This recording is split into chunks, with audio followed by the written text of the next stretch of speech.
As if I needed to say this, but job search is frustrating enough. But what if I told you that many job postings were never meant to be filled at all? That you're wasting hours applying for roles that were designed to go nowhere from the start. And in this video, I'm going to show you how companies use job postings to waste your time and what you can do instead to take back control in your job search. Hi everybody, and welcome back to my channel. If you're new here, my name is Brian and I'm the founder of A Life After Layoff. And I'm a corporate recruiter and a career strategist with over 20 years of experience hiring for some of the biggest companies in the world. And I've seen how the hiring game really works behind the scenes. And I've made it my mission to demystify how hiring and careers work at major corporations. So if this kind of content interests you, make sure you hit the subscribe button. So let's get into it. First up, we have evergreen job postings. Now, if you've not heard of these before, essentially what they are rules that are always open. If you go to a company's career page and you see the same entry-level job posted month after month for the last year, that's usually a red flag that it's an evergreen job posting. And why is that? Well, it's because these roles usually have high turnover. They often don't pay well, or they have limited career growth. And frankly, the company knows that people aren't going to stay very long, so they just leave the job up permanently. The problem is, for those of you who actually care about your career, is that these are probably just a waste of time. You could apply and maybe hear something, but chances are you probably won't. And the fact is, you're probably not going to land a meaningful job based off of an evergreen job post. They're usually very low quality positions that are a high degree of churn. Next, we have pipeline roles. And I don't think there's a single recruiter in the world that enjoys getting assigned a pipeline requisition to fill. So these are job postings that companies create just to collect resumes. And usually they don't have a headcount approved yet. So oftentimes the talent acquisition team, usually senior leadership, may be bored. Maybe the team is underutilized and has a pressure to stay busy. So they'll post these jobs just in case they get hiring approval later. So in other words, if there's high profile positions coming down the pipeline, but the entire talent acquisition team has been placed on pause, they'll usually start doing things like pipelining roles. And I hate to say this, but it's kind of to justify their existence, especially during slow times. But here's the kicker. They'll collect your resume. They may even actually do a screening call with you, but the role isn't real. There's no urgency. You're going to likely get frustrated because it might take months before they actually move on the job. Now, if you're job searching seriously, these posts are a complete waste of time. And because time is your most valuable asset, especially if you're unemployed, you don't want to waste it on companies that aren't ready to pull the trigger right now. Then we have quota-based job postings. And these are required postings that companies will often use just to check a legal or an internal box. For example, they may post the job to satisfy a visa requirement, like proving that there's no local candidates available before they convert somebody on a visa. Or they may have an internal policy where they have to go to market for at least a period of time to collect resumes, even if they're going to hire an internal candidate. All the while, they already have that person identified. So you're just going through the motions and wasting your time. And I think most of us have the experience of getting into an interview process where you're well qualified for the job and you get rejected after a screen or two, only to find out that it was an internal. The thing is, you were never going to get the job. And in fact, you probably were never really in the running, but you still had to create an account. You still had to submit a resume. You may even had to write a cover letter. The fact is, it's just all smoke and mirrors, designed to protect the company or to satisfy some legal requirement and not to hire you. And even when the job is real, the application process is often broken. And this is a great source of pain for a lot of job seekers. You're asked to create an account for a one-time application. The thing is, you're never going to apply for another job with this company, and they don't even update the status of your application anyway. And you're asked to fill out duplicate information that's already on your resume because their applicant tracking system can't seem to parse it correctly. And then there's some applications that require your social security number or date of birth to apply for a job. And to me, that's a red flag because these companies should not require this information this early into the interviewing process. And my personal pet peeve is when you're asked to create personality assessments or fill out behavior-based interview questions as part of the application process.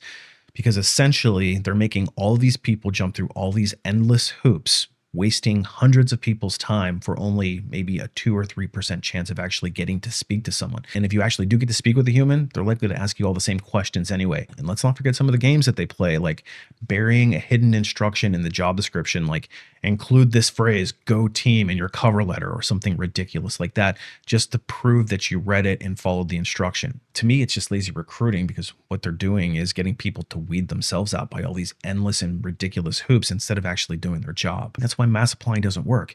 If you apply to 100 jobs, you're likely wasting your time on 90 of them that weren't even serious in the first place. Frankly, you're much more likely to land a low quality interview than you are a high quality job. And here's a tip. High quality jobs are better for your resume, for your career, and for your bank account. So you're much better off being intentional. And I think this is a great opportunity to introduce today's sponsor, Deleteme.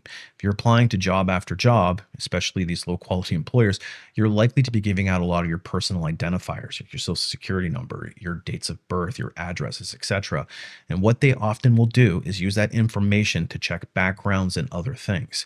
The problem is some of the background check companies that they use actually make your information available for resale. So in other words, data brokers can purchase the information and then start to market to you. So that's why if you get a lot of robocalls and a lot of spam email, it's likely because a data broker has found you. The problem is trying to get rid of that stuff is very difficult, because you have to go in and opt out. You have to figure out where it even is, and it can be very cumbersome.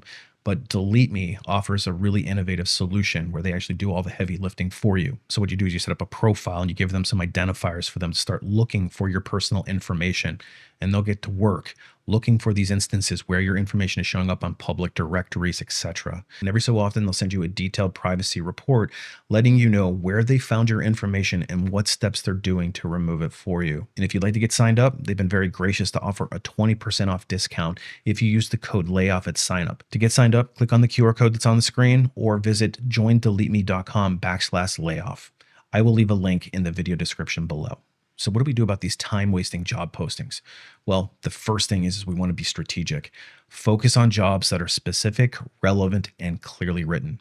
If the job posting looks generic or vague, it's probably for a good reason, so we want to avoid them. I would only be focusing on jobs that are in alignment with my overall career direction and not just any old job. Otherwise, it will cause problems downstream. In other words, you're likely to turn over more quickly and you're going to weaken your resume. Second, look for the obvious red flags. Again, check for those repeating evergreen recs, or see if the job posting is listing that we're not hiring right now, but it's for a future time. It's an indicator that it might be a pipeline job requisition. Or think, the old school portals or the lengthy registrations. If you have to sign up for outdated systems, creating accounts, etc., that might be a clue that the company doesn't keep up to speed with their software or investing in their people. It might be an indicator of how they operate internally. You have to ask yourself, do I really want to work in a place like this? Third, assess how much effort you want to put into the job opportunity. In other words, how badly do you want the position?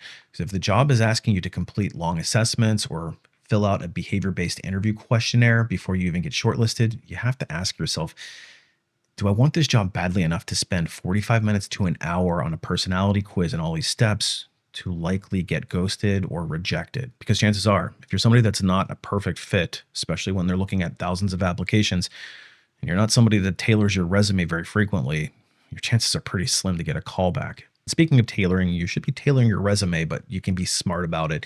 And here's the tricky part. You've heard that you need to be tailoring your resume for every job. I mean, I've said that on my channel as well, but let's be honest. It's cumbersome, and job seekers are probably tired of hearing that advice because they've tried at least what they think is a version of tailoring it and not necessarily getting the result. But here's the truth.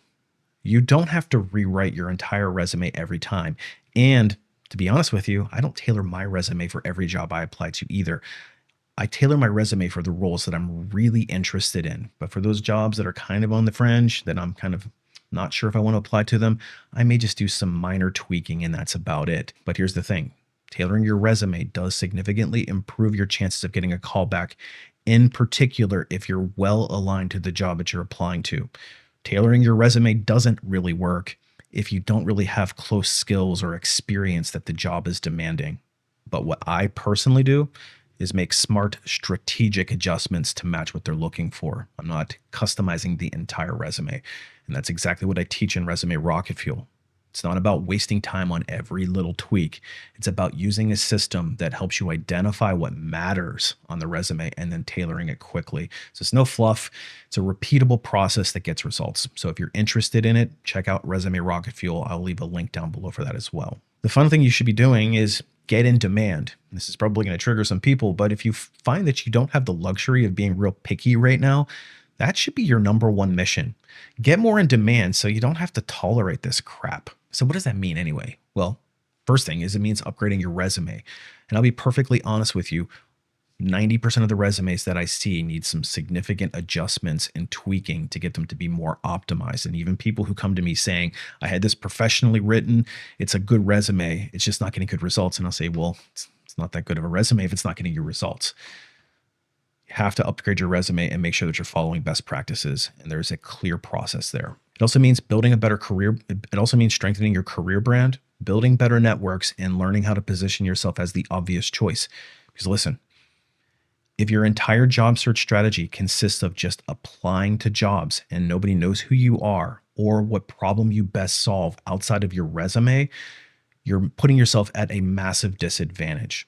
And quite frankly, applying for jobs is the hardest way to get hired. And so I teach other methods to get hired at alifeafterlayoff.com. Listen up, the job market is already tough. Don't make it harder by playing a rigged game.